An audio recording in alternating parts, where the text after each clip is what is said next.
नमस्कार। Live law के special segment courts पिछला सप्ताह में आप सभी का स्वागत है। इसमें हम आपको सुप्रीम कोर्ट, हाई कोर्ट्स और लोअर कोर्ट से जुड़े महत्वपूर्ण मामलों के बारे में बताएंगे। लगातार लीगल अपडेट्स पाने के लिए लाइव लॉ को सब्सक्राइब करें और नोटिफिकेशन पाने के लिए बेल आइकॉन पर क्लिक करना ना भूलें। आज के एपिसोड में एक नजर डालते हैं सुप्रीम कोर्ट के 8 मई से 12 मई तक की महत्वपूर्ण खबरों पर। सुप्रीम कोर्ट ने यूट्यूबर मनीष कश्यप की याचिका पर सुनवाई करने से इनकार कर दिया है। तमिलनाडु में बिहार के प्रवासी मजदूरों पर हमले की फेक न्यूज फैलाने को लेकर तमिलनाडु और बिहार में उसके खिलाफ कई एफआईआर दर्ज किए गए हैं। याचिका में इन एफआईआर को क्लब करने की मांग की गई थी।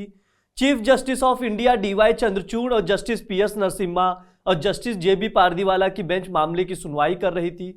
बेंच ने आरोपों को लेकर राष्ट्रीय सुरक्षा कानून यानी एनएसए के तहत हिरासत को रद्द करने की मांग वाली मनीष की याचिका पर सुनवाई करने से इनकार कर दिया है। हालांकि बेंच ने कश्यप को राहत के लिए हाईकोर्ट जाने की स्वतंत्रता दी। चीफ जस्टिस चंद्रचूड़ ने सुनवाई के दौरान कहा, आपने तमिलनाडु जैसे शांत राज्य के बारे में कुछ भी प्रसारित कर अशांति फैलाने की कोशिश की। कर्नाटक में मुस्लिम समुदाय के लिए 4% आरक्षण खत्म करने का मामला सुप्रीम कोर्ट में है। कोर्ट ने सुनवाई के दौरान इस पर नाराजगी जताई कि जब मामला सुप्रीम कोर्ट में लंबित है तब सार्वजनिक पदाधिकारी इस आरक्षण पर बयानबाजी कर रहे हैं। सीनियर एडवोकेट दुष्यंत दवे कर्नाटक चुनावी रैली के दौरान इस मसले पर केंद्रीय गृह मंत्री अमित शाह की तरफ से की गई टिप्पणियों का जिक्र सुप्रीम कोर्ट के सामने किया।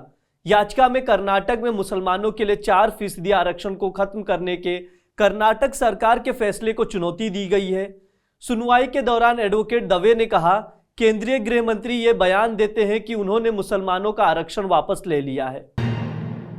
दिल्ली में प्रशासनिक सेवाओं पर नियंत्रण को लेकर आम आदमी पार्टी की सरकार और केंद्र के बीच चल रहे विवादों पर सुप्रीम कोर्ट का फैसला आ गया है। सुप्रीम कोर्ट ने फैसले में कहा कि चुनी हुई सरकार के पास असली शक्ति होनी चाहिए और उसी के पास ट्रांसफर और पोस्टिंग का अधिकार होगा। कोर्ट ने कहा कि यह फैसला बहुमत का फैसला है। कोर्ट ने यह भी स्पष्ट किया कि सार्वजनिक व्यवस्था, पुलिस और जमीन से जुड़े मामलों को छोड़कर राष्ट्रीय राजधानी में प्रशासनिक सेवाओं पर दिल्ली सरकार का नियंत्रण होगा। सुप्रीम कोर्ट ने फैसला सुनाते हुए कहा कि अगर अधिकारी मंत्रियों को रिपोर्ट करना बंद कर देते हैं या उनके निर्देशों का पालन नहीं करते हैं तो सामूहिक जिम्मेदारी का सिद्धांत प्रभावित होता है। अधिकारियों को लगता है कि वे सरकार के नियंत्रण से अछूते हैं तो जवाबदेही को कम करेगा और शासन को प्रभावित करेगा। महाराष्ट्र में करीब साल भर पहले हुए सियासी उठापटक पर गुरुवार को सुप्रीम कोर्ट ने फैसला सुना दिया है। फैसले की सबसे बड़ी बात यह है कि एकनाथ शिंदे मुख्यमंत्री बने रहेंगे, लेकिन उनकी ये जीत उद्धव ठाकरे के इस्तीफे की वजह से हुई। कोर्ट ने कहा कि उद्धव ठाकरे ने फ्लोर टेस्ट का सामना ही नहीं किया, खुद ही इस्तीफा दे दिया।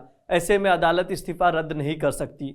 हम पुरानी सरकार बहाल नहीं कर सकते हैं। सुप्रीम कोर्ट ने यह भी कहा कि महाराष्ट्र गवर्नर का उद्धव सरकार से फ्लोर टेस्ट के लिए कहना गलत फैसला था। गवर्नर के पास बहुमत पर शक करने का कोई ठोस आधार नहीं था। 5 मई को film the Kerala story release हुई थी। रिलीज के 3 दिन बाद यानी 8 मई को पश्चिम बंगाल की मुख्यमंत्री ममता बनर्जी ने इस फिल्म को राज्य में बैन कर दिया था। कहा कि घृणा और हिंसा की किसी भी घटना से बचने और राज्य में शांति बनाए रखने के लिए फिल्म पर बैन लगाया गया है। इसके खिलाफ फिल्म निर्माताओं ने सुप्रीम कोर्ट में याचिका दाखिल की थी। अब सुप्रीम कोर्ट ने पश्चिम बंगाल और तमिलनाडु सरकार को नोटिस जारी कर जवाब मांगा है।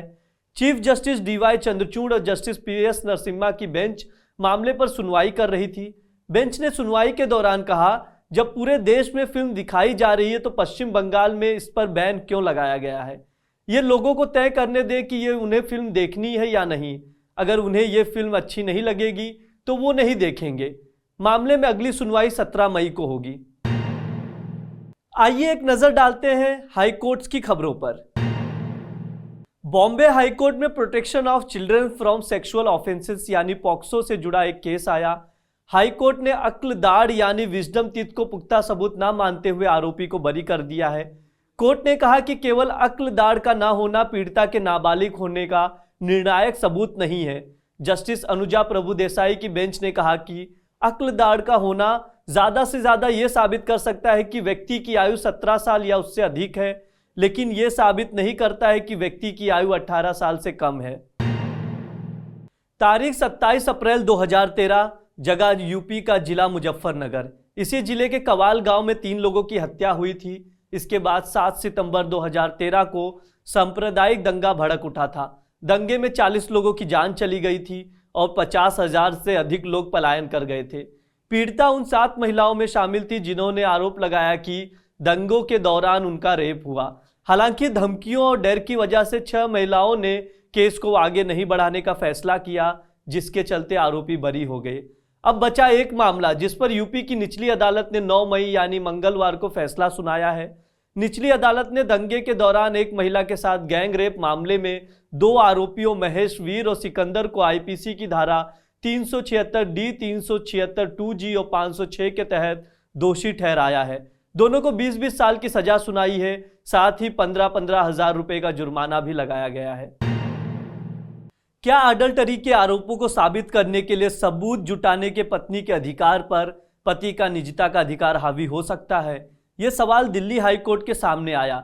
इस पर हाईकोर्ट ने कहा, हिंदू मैरिज एक्ट अडल्टरी यानी व्यभिचार के आधार पर तलाक लेने की अनुमति देता है।